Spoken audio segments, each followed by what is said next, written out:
Аппараттардың гүрілі мен дыбысы айналамда жұлдыздар өшіп бара жатқандай естілді. Ұлым аурухана төсегінде жатыр, жүрек соғысы әлсіз, әрбір соққысы өмірге ілініп тұрған соңғы үміт сияқты. Мен 36 сағат бойы ұйықтамағам. Сол кезде телефон шыр ете қалды. Ар жағынан сіңілімнің дауысы шықты. Ертең шешеміздің туған күні, кел, дайындыққа көмектес деді Су жатынмен. Мен жүрек мониторына қарадым, экрандағы әлсіз сызық ұлымның өмірін ұстап тұр. Кеше алмаймын. Ұлым өмір үшін күресіп жатыр дедім. Тұтқаның ар жағында үнсіздік орнады. Сосын ол қысқа ғана суық сөз айтты. Онда бізбен байланысыңды үз.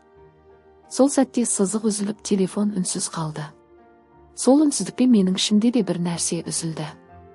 Келесі таң атқанда ұлым көзін ашып әлсіз үнмен сыбырлады. Анашым бәріне әжем кінәлі. Алғашында мен оны ес-түссіз айтып жатыр деп ойладым. Бірақ оның көздері қорқынышқа толы, айқайлап тұрған көздер мені тоқтатты. Ол баяу сөйлеп сол түнді есіне түсіре бастады. Сол түні мен түнгі ауысымда болғамын, ал шешем үйге келіп, мен көмектесем, ұйықтатып қоям депті. Ұлым оның берген сусынын ішіп, дәмі біртүрлі болғанын ғана есінде сақтап қалыпты. Одан кейін есінен танып қалған. Менің анам сол әйел мені кішкентайымнан кінәмен бағынумен тәрбиеледі. Махаббат бағыну арқылы дәлелденеді дейтін. Өзім тұрмысқа шыққанша мен оның сүйіктісі болдым. Ал күйеуге шыққан соң ол өзгерді. Суық, есепшіл, секілді әйелге айналды. Күйеуімді ұрлаған адам менің орнымды тартып алған деп жек көретін. Ұлым жарақат алып, ауруханаға түскен күні ең бірінші жүгіріп келгенде, сол гүл әкеліп, көз жасын көрсетіп, барлығын сендірді. Бірақ менің есіме бір нәрсе түсті. Апаттан бір күн бұрын ол ұлымды балмұздақ жеуге шақырған. Сол күні балам ерекше шаршаңқы болып келді, көзі ілініп бара жатқандай болды. Ал кейін дәрігерлер оның қанында удың ізі бар екенін айтты, өлімге жетпейтін.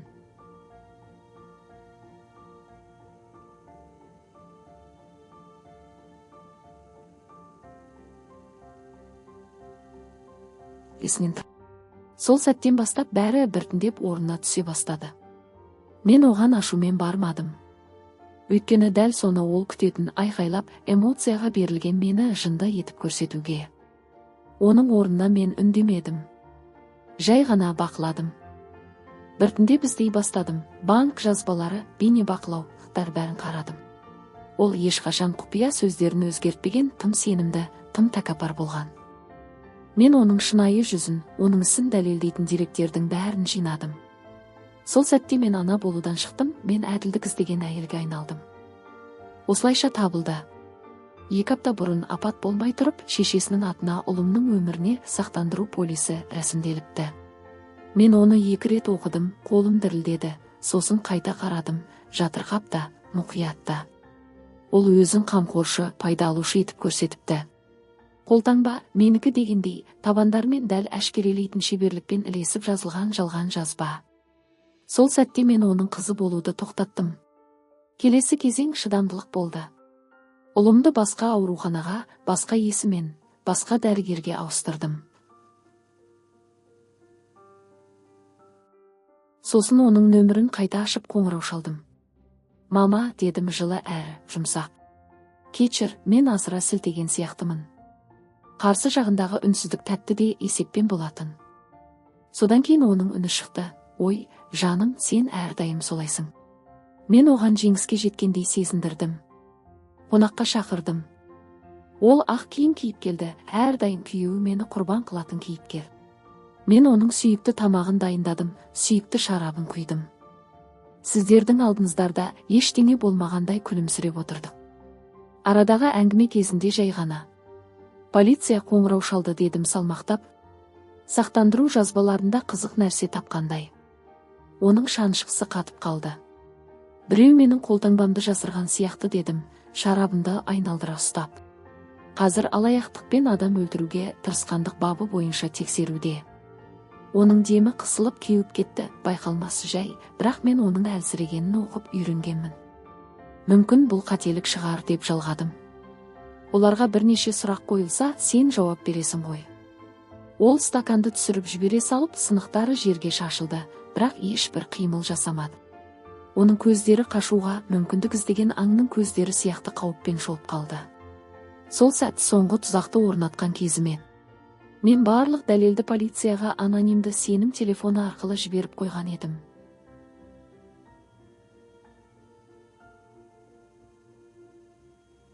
Толтырылған. 2 күннен кейін олар оның үйіне тінту жасап келді. Тінту кезінде ұйықтататын дәрілер, қолдан жазылған жазбалар мен жалған қолтаңба көшірмелері табылды. Тергеушілер мұны алдын ала ойластырылған зиян келтіру деп атады. Ал мен бұны жанды әділдік деп қабылдадым. Кейін анам менімен байланыс орнатуға тырысты. Түрмеден хаттар жазды, жалбарынып, өтініп, ақталып, өз әлсіз психикалық күйін кінәлады. Мен сол хаттардың бірінде ашқан жоқпын. Өткен аптада ұлымның аурухана төсегінің жанында тұрдым. Енді ол қайтадан жүре бастады, баяу, бірақ сенімді. Сол кезде ол менен сұрады: «Әже, енді үйге келеме?» Мен шындықты айттым: «Жоқ, балам. Кей адамдар әйнектің ар жағында өмір сүруі керек».